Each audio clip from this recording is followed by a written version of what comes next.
Next up is champion figure skater turned entrepreneur Jenna McCorkell.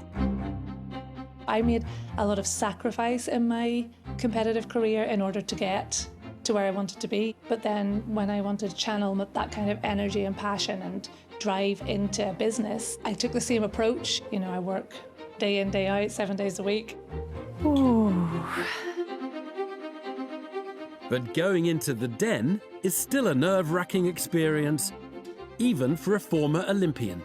I'm being used to competing in stadiums full of 20,000 people watching me, millions of people on TV. I don't think that that's quite as scary as walking in front of the Dragons today.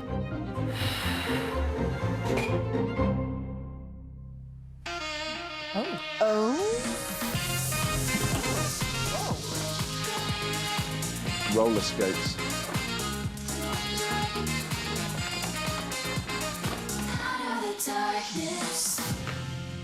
Whoa! Hey. Come on, Tuka, you can do that. Hello, Dragons. My name is Jenna McCorkell, and I am the founder of Chique Sport. I'm here today to ask for a £100,000 investment for 7.5% of my company. With over 20 years of experience in the figure skating industry, I discovered there was a gap in the market for figure skating clothing designed to meet the needs of a figure skater. I travelled the world, competed with all of our other athletes all over the world, and firsthand I was able to experience some of the issues we incur while skating ourselves. One of those being, with the blades being very sharp, they cut away at the leggings at the bottom, around the ankle area. So I incorporated a cut-resistant panel into the leggings in order to minimise this issue. This quickly became one of our unique selling points. Chique Sport launched at the 2017 World Championships in Helsinki, Finland, and to date we've sold over 30,000 products. We've had a combined turnover of 1.8 million, gross profit of 889,000 and net profit of 305,000. And this current year we have done a turnover of 540 and net profit is 123,000. I really do believe that Chique Sport can be a global brand for figure skating, and I invite you to take a look in your boxes. And I'd like to say a huge thank you to Natasha McKay, who's our current British champion, for coming and modelling the clothes for us today. Thank you. A range of sportswear designed specifically for ice skaters is the offering from Jenna McCorkell. Could I have a look at the rail? Yeah, of course. Jenna is looking for £100,000 in exchange for a 7.5% share in her company. Anything here with nylon? Yeah, I think some of our products do have nylon, but they're mainly 100% polyester. Tuka Suleiman has got a feel for Jenna's choice of fabrics. Now Sarah Davies wants to try this former figure skater's business out for size. Jenna. Hi, I'm Sarah. Hi. I've just had a quick look at them. They're really innovative, the design and the fabric. And so was there just nobody doing this? When I was competing, there was no one, and it was actually during Vancouver Olympics that I was actually looking around me and I'm like, no one here, including myself, was actually wearing clothes that was designed for figure skating. So there is other brands, but we are the largest brand in figure skating at this moment. You are the biggest? Yes. That worries me. Because if you're the biggest brand doing a $500,000 turnover, yeah, the market can't be that big. Well, I understand your comment, but UK has less than 100 ice rinks, as opposed to Canada, 2,860 ice rinks, America, 1,760 ice rinks. We are, at this present moment in time, we're a very young business, and we've had approximately 2 years where we haven't been able to attend events, so we haven't been able to get out to those bigger countries. Jenna believes that a relatively untapped North American market offers plenty of room for further growth. But Deborah Meaden is keen to find out more about this ice skater turned entrepreneur's sporting pedigree. Did I hear you say you went to the Olympics? You skated in the Olympics? Twice for Great Britain, yeah. I was 11 times British champion and competed at 13 European and World Championships. Talk about being understated. There is a winner right there. Thank you. But to go back to the US and Canada, which I guess is your golden goal right now, Absolutely, isn't it? Yeah. How, if you go to Canada and the US, how do you hit that market? My plan originally was, just before COVID, we were going to go to Skate America, Skate Canada Grand Prix. It's like a football match in the UK, do you know what I mean? Like, they would attract thousands of people, but then obviously that got cut off. So now we're looking at attending the Grand Prix this year. The goal would be to bring on an ambassador to promote the brand prior to us coming. So talk about the landscape Okay. in the US. Who's there? So there is a couple of other brands, like in every sport. Do we know how big they are in terms of financials?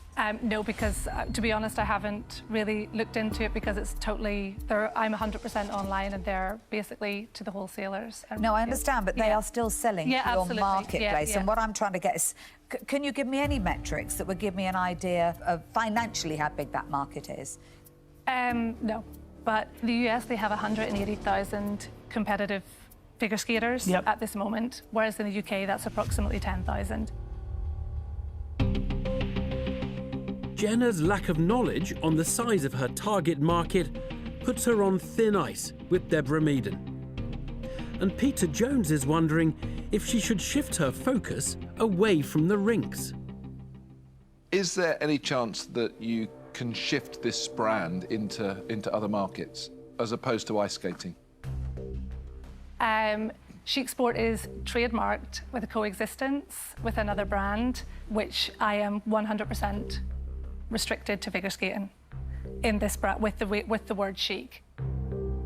This is a shame. I come up against these coexistence issues all the time. And is it a related business in any sense? So it's kind of more like casual wear, you know, like it's not sport-specific clothing. It's more like workwear and that. So if you imagine now you didn't have that situation. Yes. Or that situation can be dealt with a good legal team that might worry the other brand. Yes.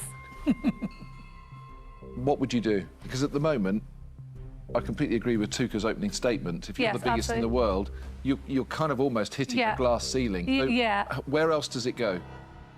Obviously, I would love it to go as far as like running and have an expert even in the industry, or even like, for example, yoga, dance, something like that.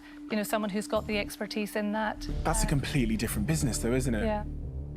Like, and even if you were to try and get an athlete from the running sector, the prices of getting a really good influencer to be the face of your brand versus getting a top figure skater are probably incomparable. 100%, right? I agree. Yeah, 100%. Same with yoga. I think you're probably going to be synonymous with figure skating. And I think for you, that's going to be great. However, I'm not overly convinced that that will be a great opportunity for me also as an investor. Yeah. And it's for that reason that I'm going to say that I'm out. A setback for Jenna, who has lost her first dragon. Will Tuka Suleiman find rail space for rinkwear in his sizable fashion portfolio? I think you've done a brilliant, brilliant job taking it so far. Yeah. But when I looked at the product, with my 48 years of experience, I was a bit surprised that it was all polyester. I think that if you want to enter a market like the US, and you want to stay there long term, you've got to improve the quality of your fabrics.